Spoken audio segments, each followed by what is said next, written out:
Bonjour Sandra Gillot. Tout d'abord, merci de nous recevoir dans votre bureau à Santiago du Chili.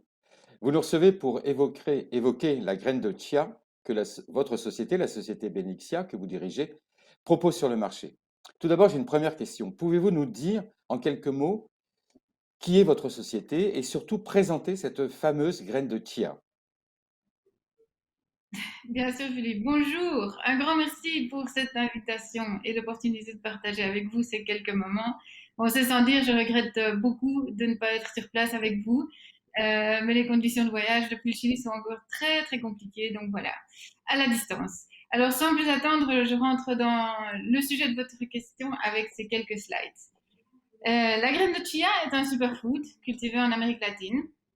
Cette petite graine est la source végétale la plus riche en oméga 3 de la nature. Elle est aussi riche en fibres et en protéines.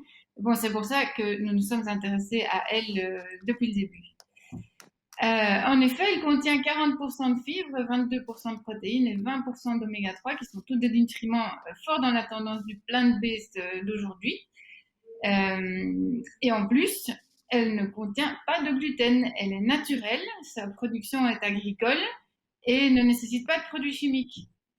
Et quand on la regarde de plus près, en application liquide, elle produit ce gel mucilage qui est en définitive de la fibre soluble, qui lui donne ses propriétés fonctionnelles d'épaississant et de texturisant grâce à la rétention d'eau qui se produit ici. Alors, je vais vous parler un peu de Benexia. Benexia est née d'une initiative agricole en 2005 et de notre union entre spécialistes agricoles et commerciaux.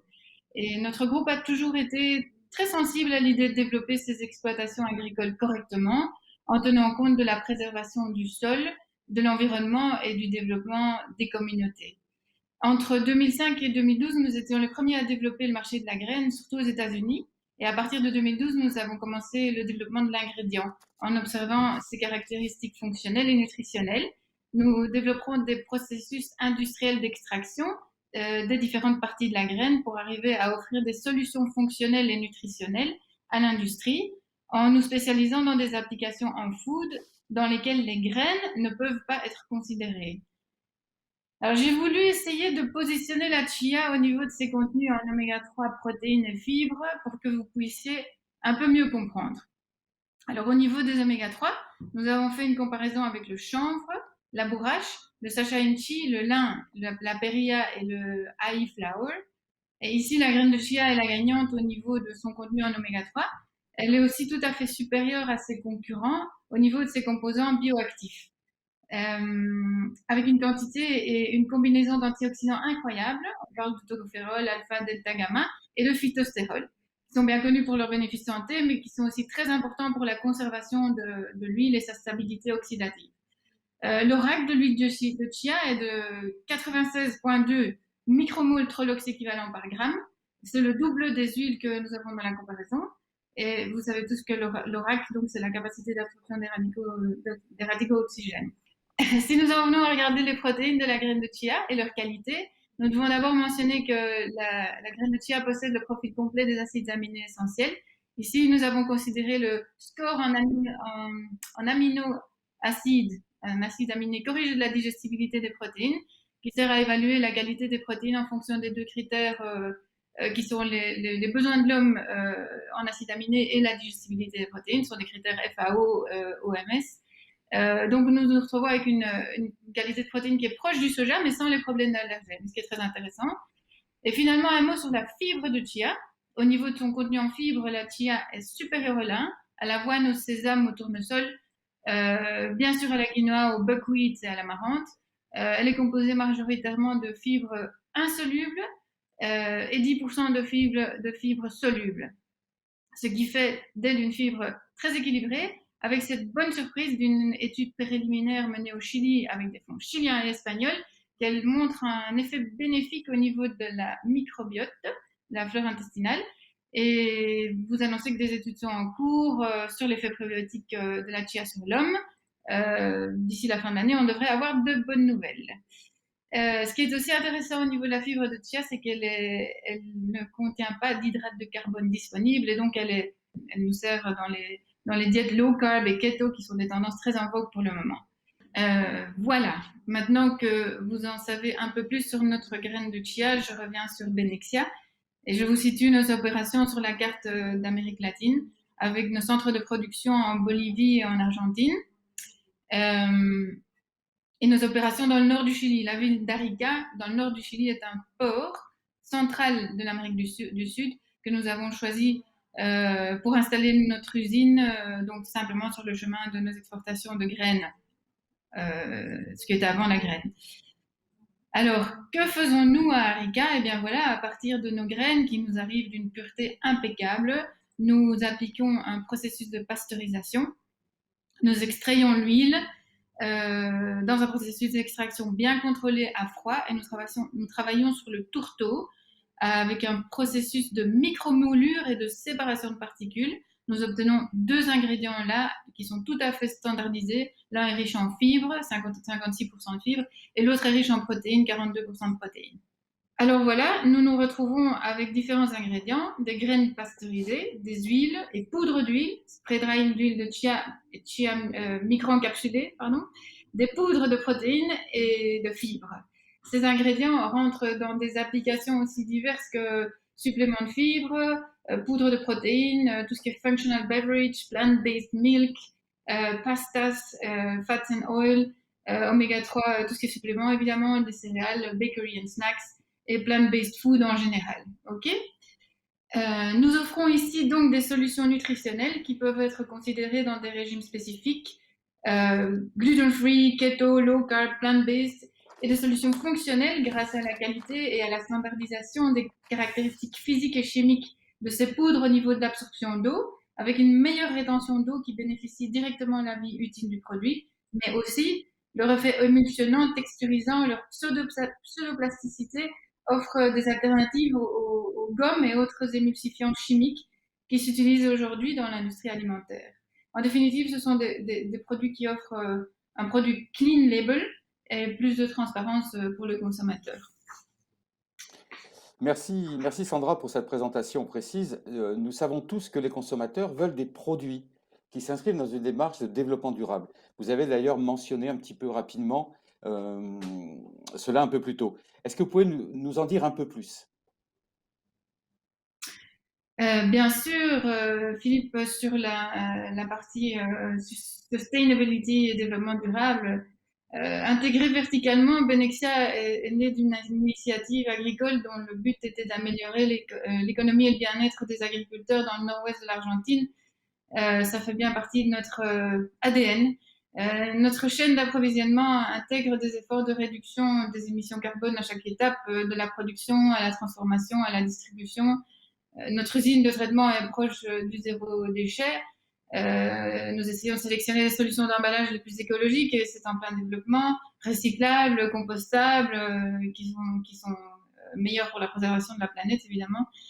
Et ici, un sujet très intéressant, c'est la certification B que nous sommes en train de réaliser ici chez Benexia.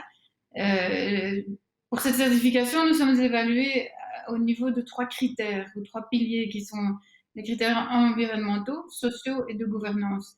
Le critère environnemental, bien sûr, c'est la gestion des déchets, réduction des émissions de gaz à effet de serre, la prévention des risques environnementaux à tous les niveaux.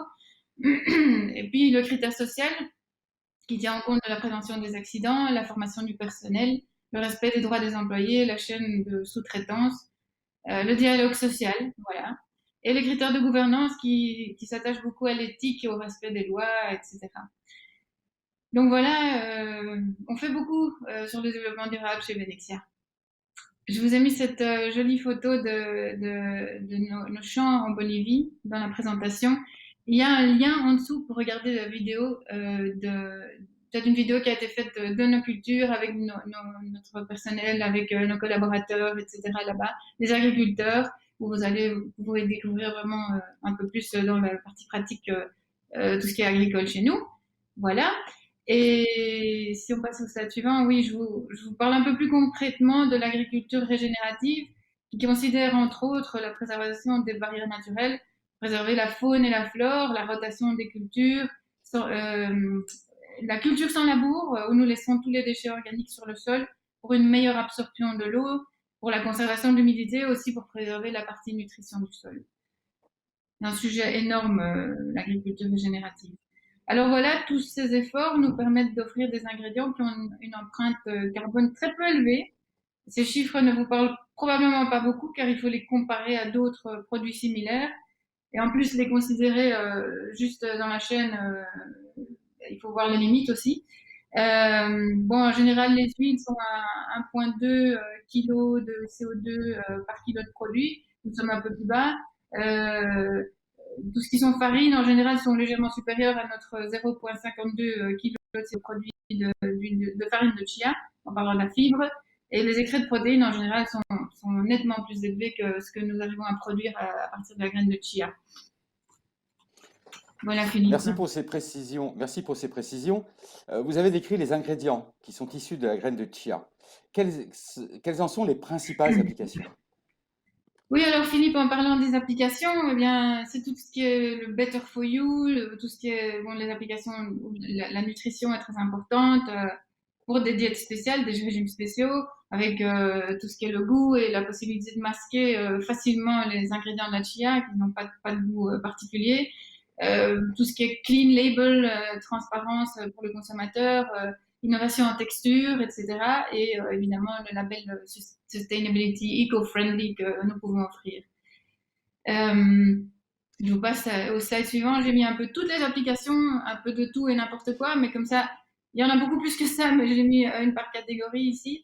En passant de tout ce qui est infant food, Gerber ici de Nestlé, les barres de céréales, les applications en yogourt avec Activia chez Danone, des applications en burger, les hamburgers végétaux utilisent la protéine de chia aussi, des crackers, du pain, des pâtes avec de la fibre de chia, des tortillas, qui sont les wraps fameux mexicains avec de la fibre de chia, avec aussi de la graine de chia. Vous avez dans des crackers gluten-free, etc. Et l'application en beverage, où là on met de la protéine ou bien de la fibre, ça dépend de ce qui est recherché. Mais tout ce qui est functional beverage aussi, ça marche très bien. Et au milieu, là, il y a une bouteille d'huile parce que les blends d'huile fonctionnelle, ça marche très fort sur les États-Unis. Mélanger de l'huile de chia à l'huile d'avocat ou à l'huile de MCT, qui est de l'huile de coco, donne des propriétés nutritionnelles exceptionnelles pour des huiles qui sont utilisées beaucoup dans le cooking oil aux États-Unis aujourd'hui. Donc ça, c'est très intéressant.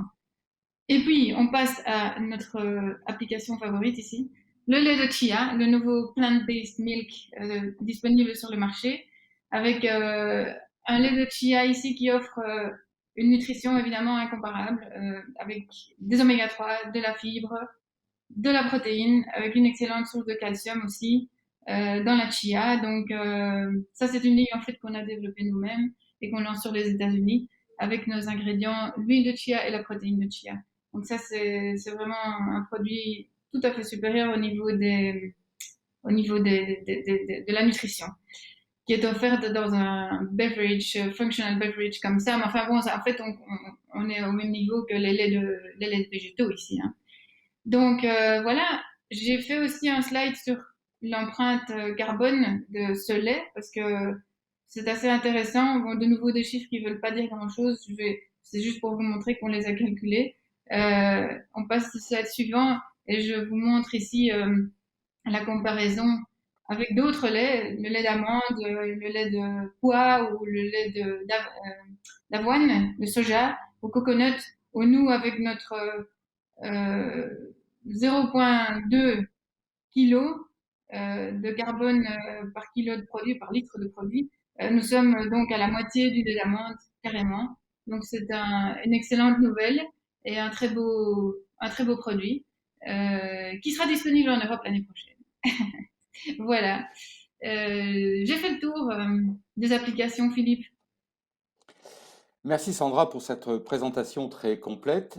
Sans plus attendre, nous allons nous retrouver en direct pour que les participants du congrès puissent vous poser les questions. Donc je vous dis entre guillemets un bon voyage entre Santiago du Chili et nous en direct. Nous aurons l'occasion d'échanger. À tout de suite donc. Merci infiniment. Merci Philippe. À tout de suite.